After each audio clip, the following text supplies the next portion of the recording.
This is Money Mind on CNA938. I'm Chu Wee Lin with Stanley Leong. Aside from essential services, most workplaces in Singapore are now closed as part of a decisive move to combat COVID-19. But even so, the work continues from home through telecommuting or teleworking and video conferencing. But how prepared are non-essential small and medium-sized enterprises or SMEs for teleworking on such a scale with practically all your staff working from home? Are you working from one of these SMEs and at home? What can you do to manage those disruptions that come with those daily operations that you otherwise do in the regular office? Well, what impact will this also have on SMEs that are resource and manpower strapped? Time to find out from Veemal Gungadin, who is CEO of GlobalSign.in, and they're an events management technology provider. If you'd like to pose a question to Veemal, if you come from an SME, we welcome your calls through to 669-11938 or WhatsApp or text us at 963-11938. Veemal, good to have you on the line with us. Thank you for speaking with us this morning. Well, thanks for having me. Well, from your interaction so far, Veemal, with your clients, how prepared would you say most companies are in the need to have, well, almost everyone work from home these days? Yeah, that's right. So today we have pretty much like around 80% of the workforce in Singapore working from home right now. And I would say in terms of infrastructure, in terms of things that we have to in place in Singapore, so we're pretty okay. Like, for example, we have good connectivity, cloud infrastructure, cybersecurity measures into place. And if you look at some of the surveys done back in 2018, 6 out of 10 Singaporeans were already saying that at least once per week they were already working remotely at home, right? So, and then before we went into the circuit breaker mode, it was already the norm to have like a team working from home and another team working in office. So companies were prepared, right? Now, having said that, this working from home really works for some businesses, but for some other businesses, it doesn't really work. Like, for example, those in logistics, retail outlets, beauty parlors, and all, right? But for those in financial, insurance, information communications, administrative, and support services, so these are businesses that are today, I would say, equipped pretty much already. But having said that, when we talk to our customers, we do have lots of customers here who and people who share about their challenges, right? And some of the challenges are really like with regards to the basic things. Like, for example, at work you have a desktop computer. So how do you work from home, let's say, without a laptop? At work, you have your desktop phone. So now how do you pick up the office phone line? At work, you have your, let's say, accounting system, which is linked to your local system. And if, let's say, for businesses who have not gone or not using cloud technology today, so these are the ones like really facing challenges. And I would say there's still quite a bit of such companies. And that's why today also we see with regards to agencies like IMD, what they're putting into place through their Go Digital programs. So it's making it easier for people, for businesses to basically go digital right now. Are you seeing some SMEs perhaps who are just hoping that this will end sooner rather than later and just riding it out? Or would you really advise them to, not waste any more time in trying to get operations online, because this is going to be quite a protracted one? Exactly. I think we should be prepared for the worst, right? We should be prepared for the worst, and that's going to be better as well, right? Because we do see some companies like what you say, expecting the whole thing to end soon. Just a couple of weeks ago, I was being asked, like, for example, hey, is it too late to put into place business continuity processes right now? And I was saying already, we better, it's never late, right? You better do it now, because soon you're going to find it's a bit too late. So likewise here, it's not too late to put into place the relevant infrastructures to continue running your business remotely. Like, for example, there's lots of support available, lots of solutions available, right? To get your telephony system, for example, on the cloud, to get your CRM system on the cloud, to get to do your meetings virtually, online, video conferencing. So these infrastructures are already into place, and lots of them are actually quite cost effective as well. So I would say all businesses, wherever possible, that's what we should be looking at right now. Right. Better late than never. And how long really can one hold your breath underwater? So get in later, better than never. Well, Veemal, let's talk about the affordability of some of these solutions that you talked about. I mean, you yourself mentioned the need for providing workers with things like laptops and figuring out how to get the accounting system accessible from home, not to mention that telephony system and virtual meetings. Is this an affordable solution for most SMEs? Okay, so here's the thing. So when we look at solutions, we're really talking about two things, like, for example, hardware solutions and then really software solutions. So with regards to hardware, we're talking about things like laptop, right, connectivity, broadband. So that, from a government perspective, there's quite a bit of help that's already being provided right now. But then the next thing is really the solutions, the tools. And what we're seeing right now is that there are actually lots of free tools being made available.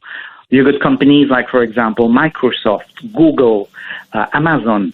They're actually lifting up their prices, and they're providing some of the solutions actually for free during the COVID-19 period.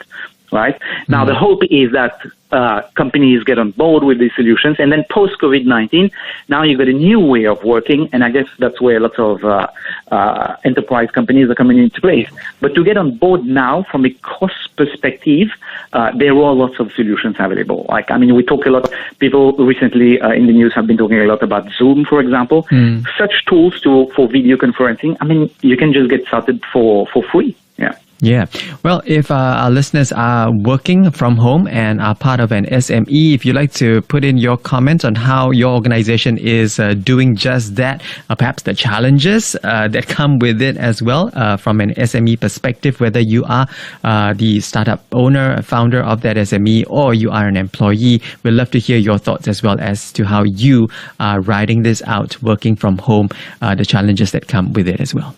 Now, Veemal, give us an idea of how Global Sign-In, your company, is able to assist and in what areas. Right. So with regards to our company, so what we have into place is we've got this product called Wilcome. So it's spelled WYLCOME.io.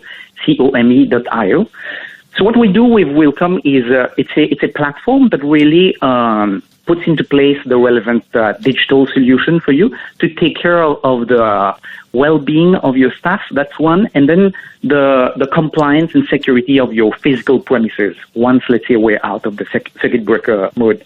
So one of the tools that we have as part of the whole Welcome platform, so that's a temperature monitoring tool, because right now it's actually very important for employers, for managers to see how their staff are doing.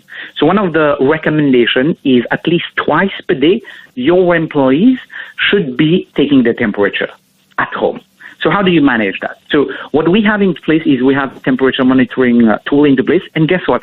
That's a free tool that we are providing right now, where then each employee just submit their temperature. They log in, they submit the temperature twice daily. And then there's some level of automation here, right? So then the manager doesn't really have to follow up to whoever is not submitting their temperature, and they get notified if, let's say, there's any of their staff members who are not feeling well. And that's where then we expect the employers then to do their part to help whoever needs assistance, right? Even within this period. So that's one of the tools that we provide as part of Welcome, and this is we provide that for free. And the next thing is really a tool which helps you to do visitor registration at your office premises, right? So after we go out of the circuit breaker mode, I don't think it's going to be a stage where the whole COVID-19 situation is going to be over, right?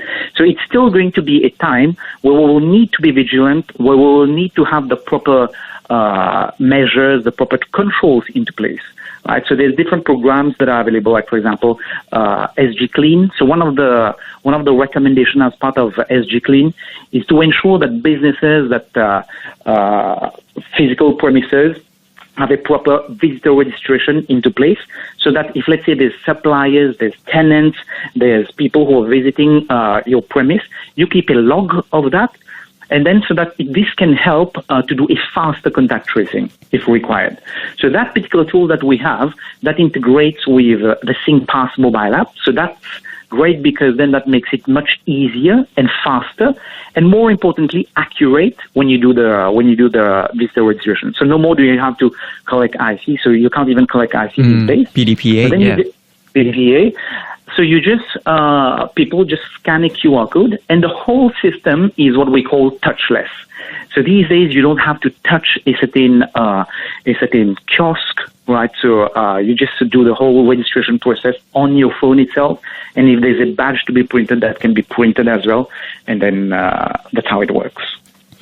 And what kind of companies do you imagine would require this service? So look, with regards to the temperature monitoring services, so we're looking at pretty much all companies here, because this is the one thing at least that needs to be done, especially during this time, right? And that's why on our side as well, we decided to make this whole tool for free right now during this COVID-19 period. And with regards to visitor registration, you could do visitor registration at your offices just using pen and paper, right? And the truth is, if let's say you're having just a couple of visitors per day, right? You don't have much suppliers, you don't have much people visiting your office. It's pretty much your employees itself. Then maybe just pen and paper is good enough. But if let's say you find yourself in a situation where you're having different types of people coming in and you need to take a record of that, then this is the solution that you need. Right. Well, Veemal, is there any way of checking that the staff are entering their temperatures accurately? Right. Okay. So unfortunately, no. Right. So this is what you expect also in good faith from your own employees at this point in time. And I guess this is also a situation where we all want to have a safe environment. And if, let's say, any of us is having any type of issue, so this is the time to raise our hands and then to make sure, because once you do that, if you're living with your family, you're protecting your family as well. That's right. Veemal Gungadin is speaking with us, and he is CEO of Global Sign.in, and their events management technology provider, especially looking at SMEs and how it can help make teleworking work better for you. If you'd like to be part of our conversation, if you've got a question for Veemal, we invite you to quickly send us a text message or WhatsApp message to 963-11938, 963-11938. Now, Veemal, assuming the impact of the coronavirus continues for many more months to come, what are your thoughts on how it will impact companies' operations, and what additional business continuity plans will companies have to consider? Okay, so the first thing is once we go out, let's say on the out of the current circuit breaker mode itself, offices are going to be reopened. So this is the time to continue putting into place business continuity plans. So some companies have already started doing that before we entered this current phase. So then that should continue. For those who have not implemented such measures yet, this is the time to implement that, and this is the time where you probably have the space to really think about it and put those measures into place. And some of those measures are as simple as, for example, looking at breaking your company into different teams. It could be as simple as breaking your company into two teams, Team A, Team B, so that then Team A goes to the office on a certain week, while the other one continue working from home. And then the next week, then you rotate again, so that there's no physical contact between the two teams. Because touch wood, if let's say any of your team members in one of the teams get infected, the idea here is that the other team then can continue running the show for your companies. So I would say we should be using this particular time here to really think about some of these measures that needs to be put into place, and things like, for example, temperature monitoring, keeping a good record of people that you're in touch with. So that should be done, right? So like, for example, on a more individual basis, so we have the Trace Together app. So I would suggest that on an individual basis, that's an app that we should all be installing, right? But then the truth is that we don't expect everybody to install it. So then for you then as a business owner, as a premise owner, then it becomes your responsibility to ensure that you're keeping proper records and hopefully digital records so that it's easily searchable of visitors, so that when we need to do contact tracing, then that becomes easier. All right, very good advice. Thank you very much for speaking with us, Veemal. We've been hearing from Veemal Gungadin, who is CEO of Global Sign In. That's globalsign.in. It's an events management technology provider.